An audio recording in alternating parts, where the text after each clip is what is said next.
Oh man, it's Chompy, and there ain't no stopping me when I bust out a guitar. But sit right back and try to relax while I sing you something you've never heard.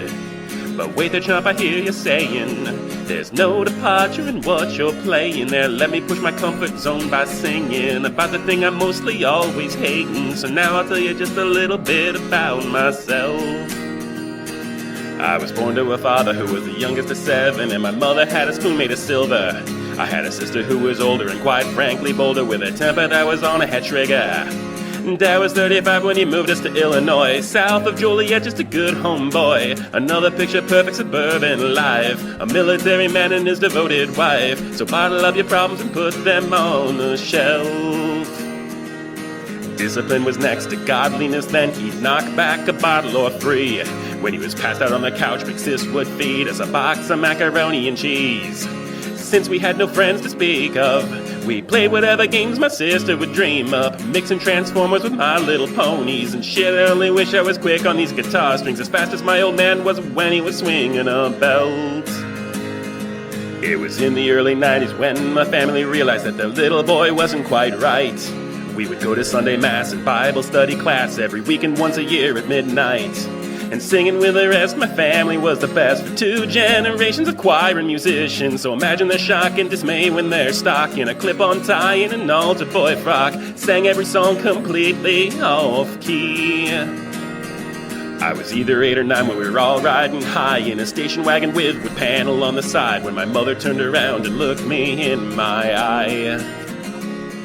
I wish I could make this up, my friends, but I'll remember what she said till the very end. All our family has perfect pitch, but my son, I'm afraid that you're tone deaf. Promise me you'll never sing in front of anyone again.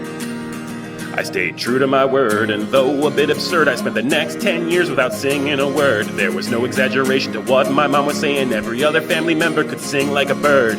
Then in the Christmas of '99, my uncle, who'd been singing since he was 5, gave me a Yamaha acoustic guitar, showed me 3 cowboy chords and said, this'll get you far. Kid, this better last you for the rest of your goddamn life.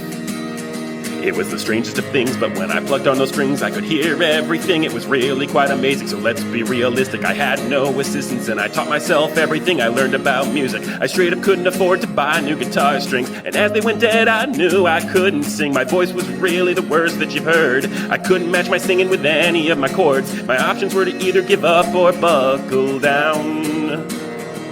I went to Catholic college, and I think we'll all acknowledge that I'm really not a scholar, and I should have studied harder with an instrument to play and some practice every day. I had a terrible form, but I invented every shortcut. Then hour after hour while singing in the shower, I kept working on my voice till I finally got empowered. Turns out all it takes is a lot of damn effort, and even though in secret I worked to get much better, it was never good enough for my family and their God-given gift. Oh, when I finished college, I moved myself to Boston, got a job and worked myself past the point of exhaustion. I would hang around the scene of live music in the city and date my fair share of girls attending Berkeley. Whether they were studying cello or piccolo, they all agreed, sweetheart, your singing blows. I know you mean well and you practice hard, but sweetie, you can't even play the guitar. And since they were pros, I can't even say they were wrong. Put my music on the shelf cause my slip in mental health made me choose between happiness and a little bit of wealth. And it wasn't very long until I got a wife and dog, and I bought us all a house with a picture-perfect lawn. And there we all sat getting sassy and fat, my guitar gathering dust like my dreams of the past. I started watching MLP back in 2013. I found some inspiration that was lost inside me, and suddenly things in life didn't seem that bad. A couple years ago, after watching pony shows, I was lurking on the internet with too much time to blow, and I posted lyrics to a song. It didn't take that long until somebody said you should really sing along. It was just a stupid throwaway, it took 10 minutes. I recorded myself singing along to those lyrics. I had broken my promise not to sing to the public. It didn't take long for Snowy Charm and Chuckles to give me the first compliment I ever got on my voice.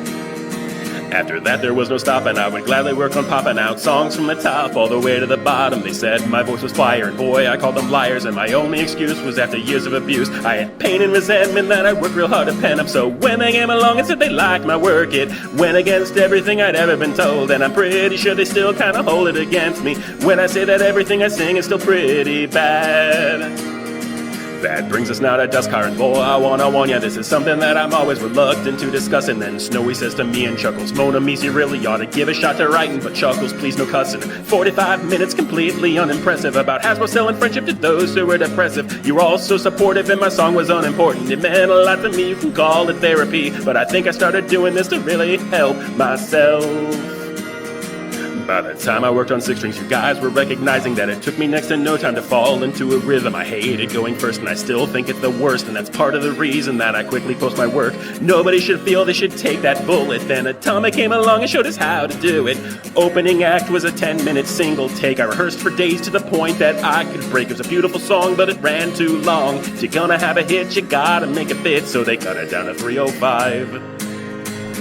I wrote Velvet and Gold when I was feeling all alone after no one asked to collab, hence no message on the phone. And I'm sorry, Avery, I don't use a drum machine, I play everything you hear, I don't add it digitally. That's all I'll say about myself and my music. I got something good here and I'd hate to lose it. I read everything that you say to me, so let me just express it's a pleasure really. Your support and well wishes mean the world to me.